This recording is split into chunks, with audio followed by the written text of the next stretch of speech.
ang utang natin and wala din tayong nakikita. May kasabihan nga tayo, ang hindi marunong tumingin sa pinanggalingan, hindi talaga malalaman ang katotohanan. Okay, ang tandaan po natin, ang utang na 16 trillion ay kabuuang utang ng gobyerno simula pa noong mga nakaraang administrasyon. At tatandaan din po natin ng ang administrasyon ni dating Pangulong Duterte ang naitalang may pinakamataas na naging utang na umabot ng 12.79 trillion as of June 2022.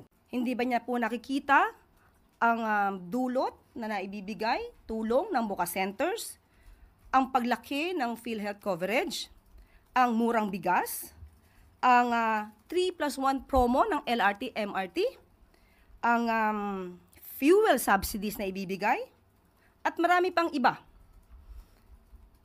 Nakakalungkot po. Mahirap po talaga. Mahirap turuan ang walang alam at walang balak umalam. Mahirap din buksan ang mata ng bulag at nagbubulag-bulagan.